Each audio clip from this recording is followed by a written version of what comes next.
Post IMP MCQ લઈને આવ્યા છીએ. તો આ લાઈવ સ્ટ્રીમ ચાલી રહી છે, આની અંદર પણ તમારે કમેન્ટ કરીને જવાબ આપવાનો છે અને છેલ્લે વિડીયો પૂરો થયા પછી 20 માર્ક્સમાંથી તમારે કેટલા એમસીક્યુ સાચા પડે છે એનો પણ તમારે જવાબ કમેન્ટ કરીને આપવાનો છે. અને આવા બીજા વિડીયો જો તમારે જોઈતા તો ચેનલને સબસ્ક્રાઇબ કરી નાખો અને વિડીયોને લાઈક કરો, તો આપણે બીજા સબ્જેક્ટના પણ અને અલગ અલગ સબ્જેક્ટના આવા એમસીક્યુના અને આઈએમપી પ્રશ્નોના વિડીયો લઈને તમારી સમક્ષ હાજર થઈશું. તો પહેલો પ્રશ્ન છે કે કયા મનોવૈજ્ઞાનિકે ગંધના 6 પ્રકાર આપ્યા છે? તો ઓપ્શન તમારી સમક્ષ છે: એ હેનિંગ, બી જેબી વોટસન, સી ફ્રોઈડ કે ડી એલિઝાબેથ હર્લોક. તો આની અંદર ઓપ્શન નંબર એ તમારો સાચો જવાબ બને છે. Very good. કયો આપશે? ઓપ્શન નંબર એ એટલે કે હેનિંગે ગંધના 6 પ્રકાર આપેલા છે. બીજા નંબરનો પ્રશ્ન છે કે સંવેદન એટલે શું? તો સંવેદન એટલે જાગૃતતા, બીજું ચેતનાત્મક અનુભવ, સી જ્ઞાનાત્મક અનુભવ, ડી પ્રત્યક્ષીકરણ. ચલો, સંવેદન એટલે શું થાય છે? તો આનો ફટાફટ તમારે કમેન્ટ કરીને જવાબ આપવાનો છે. Very good. શું થાય છે? સંવેદન એટલે શું થાય છે? તો ચેતનાત્મક અનુભવ થાય છે.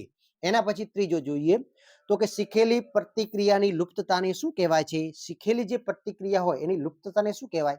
એ પ્રબલન, બી ભેદબોધન, સી વિલોપન, ડી સામાન્યકરણ. તો શું કહેવાય છે? વિલોપન કહેવામાં આવે છે. Very good. ચલો, સરસ. ચોથા નંબરનું જોઈએ તો કે જે ઉદ્દીપક માટે પ્રાણી અને અનઅભિસંધિત ઉદ્દીપક જેવી પ્રતિક્રિયા આપે તે ઉદ્દીપકને શું કહેવાય? ઓપ્શન એ અનઅભિસંધિત ઉદ્દીપક, બી અભિસંધિત પ્રતિક્રિયા, સી અભિસંધિત ઉદ્દીપક, ડી સામાન્ય ઉદ્દીપક. તો આની અંદર કયો જવાબ આવે છે? ફટાફટ કમેન્ટ કરો. ચલો, વેરી ગુડ. કયો જવાબ આવે છે? ઓપ્શન નંબર બી તમારો સાચો બને છે. અભિસંધિત પ્રતિક્રિયા આવે છે. એના પછી ચોથું 5મા નંબરનું જોઈએ. માનસિક પડકારરૂપ ધરાવતી વ્યક્તિનું બુદ્ધિઆંક કેટલો હોય છે? જે મન બુદ્ધિના બાળકો હોય એમનો બુદ્ધિઆંક કેટલો જોવા મળે છે? ફટાફટ દરેકને આવડવું જોઈએ. ઓપ્શન તમારી સમક્ષ છે. 4 ઓપ્શન છે: એ, બી, સી, ડી. કયો આવે છે? Very good. 70 થી નીચે હોય છે, એટલે કે માનસિક પડકારરૂપ ધરાવતી વ્યક્તિનું બુદ્ધિઆંક 70 થી નીચે હોય છે, એટલે ઓપ્શન નંબર ડી તમારો સાચો બને છે. એના પછી 6ઠ્ઠા નંબરનું જોઈએ. વ્યક્તિગત ભિન્નતાના આધારે બુદ્ધિની વ્યાખ્યા આપવાનો સૌ પ્રથમ પ્રયાસ કોણે કરેલો છે? ઓપ્શન એ અબિંગ હોસે કરેલો છે, એબિંગ હોસે કરેલો છે. ઓપ્શન બી ટર્મને, ઓપ્શન સી બીને, ઓપ્શન ડી જેપી દાસે. તો કોણે કરેલો છે? ફટાફટ કમેન્ટ કરો. Very good. સરસ. કોણે કરેલો છે? તો એબિંગ હોસે કરેલો છે. ઓપ્શન નંબર એ તમારો રાઈટ આન્સર બની જાય છે. એના પછી જોઈએ 7મા નંબરનું. પૂર્વગ્રહમાં પરિવર્તન લાવવા શિક્ષણ સાથે સંદેશ આપનાર વ્યક્તિ અને જૂથની વિશ્વાસપાત્રતા અસરકારક નીવડે છે તેવું સંશોધન મનોવૈજ્ઞાનિકનું નામ જણાવવાનું છે. ચલો, option A Harding, option B Kuppuswamy, option C સ્ટેમ્બર, ઓપ્શન ડી શરીફ અને શેરીફ. બરાબર, શેરીફ અને શેરીફ. ચલો, ચારે ચાર ઓપ્શન તમારી સમક્ષ છે. 7મા એમસીક્યુ ની અંદર શું જવાબ આવે છે? સરસ. શું આવે છે? તો કે હાર્ડિંગ્સ આવે છે. એના પછી 8મા નંબરનો જોઈએ તો કે અશિક્ષિતો પરંપરાગત માન્યતાઓને વળગી રહે છે, માટે પૂર્વગ્રહમાં પરિવર્તન લાવવા શિક્ષણ જરૂરી ઘટક સંશોધનમાં જોવા મળ્યું છે. તો આવું કોણે કહ્યું છે? Option A B Kuppuswamy, option B સ્ટેમ્બર, ઓપ્શન સી સ્કિનર કે ઓપ્શન ડી ન્યુકોમ્બે કહ્યું છે. Very good. કોણે કહ્યું છે? ઓપ્શન નંબર બી આવે છે, સ્ટેમ્બરે કહ્યું છે. એના પછી જોઈએ 9મા નંબરનું એમસીક્યુ છે, તો તે તમારી સમક્ષ છે. તબીબી સંભાળને કયા પ્રકારનું સંસાધન કહી શકાય છે? તબીબી સંભાળ જે રાખે છે, જે ડોક્ટરી સેવાકીય પ્રવૃત્તિ કહેવાય, એને કયા પ્રકારનું સંસાધન કહી શકાય? એ ભૌતિક, બી વ્યક્તિગત, સી સામાજિક કે ડી ઉપલબ્ધ સંસાધન કહેવાય છે. તો વિડીયો પસંદ આવે તો કમેન્ટ કરો. અને 9મા નંબરના એમસીક્યુ ની અંદર શું જવાબ આવે છે? ઓપ્શન નંબર એ ભૌતિક આવે છે. શું આવે છે? ભૌતિક આવે છે. એના પછી આપણે 10મા નંબરનું એમસીક્યુ જોઈએ તો કે મનોભારના ઉદ્ગમ સ્થાનોને કેટલા પ્રકારમાં વહેંચી શકાય છે? 1, 2, 3 કે 4? એકદમ સરળ પ્રશ્ન છે. મનોભારના ઉદ્ગમ સ્થાનોને કેટલા પ્રકારમાં વહેંચી શકાય છે? 3 પ્રકારમાં વહેંચી શકાય છે. એના પછી જોઈએ આગળ 11મા નંબરનું છે તો કે લાંબા સમયથી બેરોજગાર વ્યક્તિમાં શેનું પ્રમાણ વધુ જોવા મળે છે? લાંબા સમયથી જે કામ વગરના વ્યક્તિઓ બેસી રહે, બેરોજગાર વ્યક્તિઓ, તેમાં શાનું પ્રમાણ વધારે જોવા મળે છે? હિસ્ટેરિયાનું, બી મનોદૈહિક વિકૃતિ, સી હતાશા, ડી અનિવાર્ય વિચાર દબાણ કે અનિવાર્ય ક્રિયા દબાણ. તો ઓપ્શન નંબર કયો આવે છે? ફટાફટ કમેન્ટ કરો. ચલો, એ, બી, સી કે ડી? શું આવે છે? 11મા એમસીક્યુ ની અંદર શું જવાબ આવે છે? ફટાફટ કમેન્ટ કરો.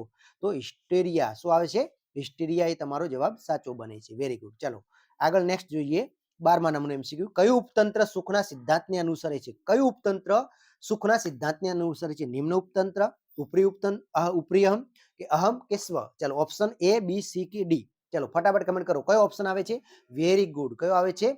તો કે નિમ્ન અહમ એ ઉપતંત્ર જે છે, નિમ્ન અહમ એ ઉપતંત્ર સુખના સિદ્ધાંતને અનુસરે છે. એના પછી ઓપ્શન નંબર 13 જોઈએ.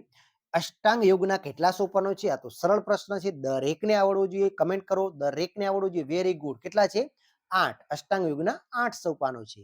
એના પછી જોઈએ 14મો મુક્ત સાહચર્ય પદ્ધતિ કોણે આપી છે? મુક્ત સાહચર્ય પદ્ધતિ કોણે આપી છે? એ રોજર્સ, બી ફ્રોઈડ, સી બ્લોચર કે ડી એ એલિસ. તો કોણે આપી છે? વેરી ગુડ, સિગમન્ડ ફ્રોઈડે આપેલી છે. એટલે કે ઓપ્શન નંબર બી તમારો સાચો જવાબ બની જાય છે. એના પછી જોઈએ હવામાં કાર્બન ડાયોક્સાઇડ છૂટવાના પ્રમાણને ઓછું કરવાનું શું કરવું જોઈએ? તો ઓપ્શન તમારી સમક્ષ છે, સ્ક્રીન ઉપર દેખાય છે. ફટાફટ કમેન્ટ આપવી જ જોઈએ. એકદમ સરળ પ્રશ્ન છે, બોર્ડની પરીક્ષાની અંદર પૂછેલો પ્રશ્ન છે. ફટાફટ કોમેન્ટ કરો. વેરી ગુડ, સરસ. શું આવે છે?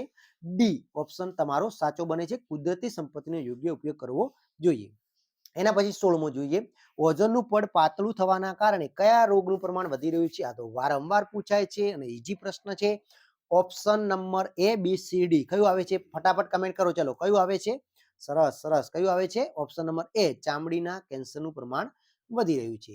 17મું જોઈએ ઈચ્છિત પ્રવૃત્તિને પ્રબળ કરે તેને શું કહેવાય? પ્રબલન કહેવાય, પ્રેરણા કાપી કહેવાય કે વસ્તુ કહેવાય, ગ્રાહક કહેવાય? ઈચ્છિત પ્રવૃત્તિને પ્રબળ કરે તેને શું કહેવાય છે? ફટાફટ કમેન્ટ કરો. ચલો, શું કહેવાય છે? સરસ, પ્રબલન કહેવામાં આવે છે. એના પછી જોઈએ 18મા નંબરનો પ્રશ્ન એમસીક્યુ નીચેનામાંથી કયું સંસ્થાનું લક્ષણ નથી? અહીંયા સંસ્થાના લક્ષણો આપેલા છે, તેમાંથી એક લક્ષણ એવું છે કે જે સંસ્થાનું છે જ નહીં. તો કયું છે? વેરી ગુડ, સરસ. એ બી સી કે ડી કયું આવે છે? ઓહો, સી સી. Very good. કયું આવે છે? સેવાનો અભાવ. ચાલો, એના પછી 19મું છે. વિડીયો પસંદ આવે તો લાઈક અચૂક કરજો. એરિસ્ટોટલના મતે સુખ અને સુખાકારી એટલે શું? એરિસ્ટોટલના મતે સુખ અને સુખાકારી શું? ઓપ્શન તમારી સમક્ષ છે, એ બી સી કે ડી. કયું આવે છે? ચલો, ફટાફટ કમેન્ટ કરો. અને વિદ્યાર્થી મિત્રો, વિડીયોને શેર કરો અને તમારા મિત્રો સુધી પહોંચાડો. સાથે સાથે ચેનલને સબસ્ક્રાઇબ કરવાની બાકી હોય તો અચૂક કરી નાખો, જેથી કરી બોર્ડની પરીક્ષાની અંદર તમને ઉપયોગી થઈએ. ચાલો, કયું આવે છે? ઓપ્શન નંબર એ પોતાની જાતનું પ્રગટીકરણ. એના પછી જોઈએ લાસ્ટ એમસીક્યુ છે કે સંસ્કૃતિમાં નીચેનામાંથી કોનો સમાવેશ કરી શકાય?